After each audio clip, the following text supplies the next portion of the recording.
The woman I had loved for so long was standing before me, breaking my heart piece by piece. A mistake? Emma, this isn't just an innocent mistake. You've built a life outside of our marriage. I always believed that trust was the cornerstone of our marriage. My name is Jack, and for 8 years, I've shared my life with Emma. We met in college, two dreamers who connected over late-night study sessions and endless debates about art and music. When we married, our friends commented on how perfect we were for each other, a match made in heaven. But one cold Tuesday morning, I woke up before the sun and felt that something was off. The lighting was dim in our bedroom, but I could see the soft, silvery outline of Emma as she slept beside me. I turned to her and whispered, "Morning, love," but received only silence in response. After brewing coffee and preparing breakfast, I noticed Emma's phone buzzing on the counter. Another text from Mark. I froze for a moment. Mark was a mutual friend from her work, and while I never questioned their friendship, something gnawed at me when I saw his name. Was it paranoia, or was there a reason to feel uneasy? I shook my head, trying to brush it aside. "You're being ridiculous, Jack," I muttered, convincing myself it was just my imagination. The day proceeded like any other. I left for work, kissed Emma goodbye, and thought nothing of it, until that evening. I came home a little later than usual, the city sleeping under a curtain of night, and stepped into our apartment to find it quiet. The television flickered in the living room, illuminating empty space. Emma was missing. Something felt wrong. After a few minutes of waiting, my phone buzzed. A message from her. "Hey, I'm out with some friends. Be back later." I frowned, slightly irritated. We had planned to cook dinner together. Sure, she had her own life, but I felt a twinge of sadness at her absence. Later that night, I tried to shake it off, but unease settled in my gut. I went to bed alone, staring at the ceiling, searching for the comfort of sleep. Just before midnight, I heard the front door quietly click open. Something felt wrong. "Jack," she whispered, as if trying not to wake anyone. "Emma, you're home late," I said, squinting at the clock, 12:15 a.m. "I lost track of time. We had fun," she replied, brushing past me toward the bathroom, her words slightly slurred, her movements a bit too casual. Skeptical but wanting to trust her, I let it go. But the following days played out in an all-too-familiar rhythm. Strange texts, late nights, and excuses that didn't quite add up. The tension grew, but I kept trying to rationalize it. She was busy with work. She was under a lot of pressure. Every time I voiced my concern, Emma would assure me that everything was fine. Something felt wrong. But one evening, I hit my breaking point. She was supposed to meet me for dinner, but instead, she canceled last minute. "I need to take care of something, Jack," she said, her voice distant. Something felt off. I decided to follow her, an idea I never thought I would have. My heart pounded as I drove around our neighborhood, circling the bars and cafes where Emma liked to hang out. I expected to find her with friends, laughing, as she always did.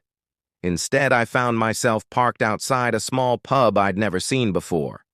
I noticed a figure through the window, Emma, laughing, but her laughter wasn't directed at a group of friends. No, it was entirely focused on Mark. They sat at a small table, their bodies angled toward each other. I felt the blood drain from my face as the pieces began to fit together. It was like a slow-motion train wreck as I watched them share a secret, leaning in closer as if the rest of the world disappeared. The knot in my stomach tightened. I felt as if I might implode. As the chill of the night air seeped into my bones, I turned and drove back home, my mind racing. I had to confront her, but how? When she finally walked through the door that night, I was waiting. With my heart pounding in my chest, I took a deep breath and asked, "Where were you?" "Out," Emma said, her eyes darting to the ground. "Out with who?" My voice came out sharper than I intended. "Just some friends." She began to walk past me. I grabbed her arm gently, but she flinched. Emma, stop. You were with Mark, weren't you? Just tell me the truth. She paused, the color draining from her face. Jack, Don't, I interrupted, feeling the heat of anger and betrayal surge within me. I saw you with him. I saw how you were together. For a moment, silence hung between us, thick with the weight of accusations and realizations. I watched as she crumbled, tears spilling down her cheeks. I didn't mean for it to happen. It was just, we connected. It doesn't mean anything. I love you, Jack. Do you really? I asked, my voice trembling.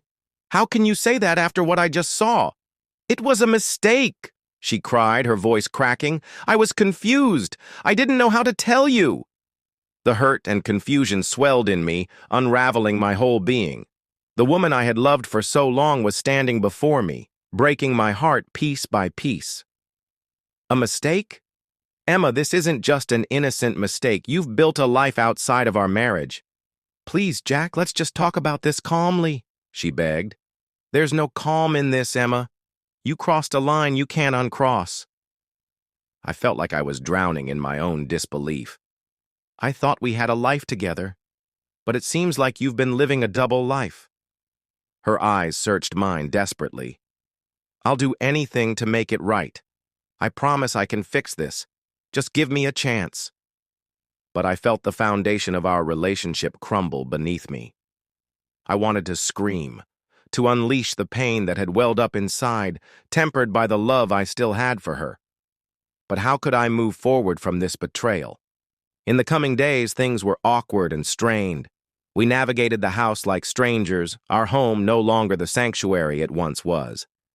I had an ongoing battle in my mind.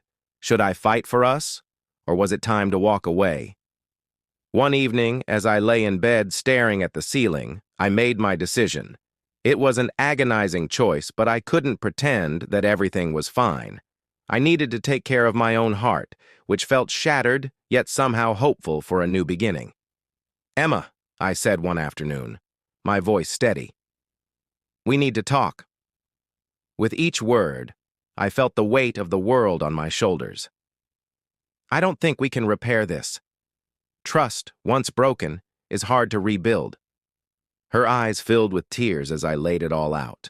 What our love once was and how it had transformed into something unrecognizable. Maybe one day, she began, her voice trembling, but I shook my head.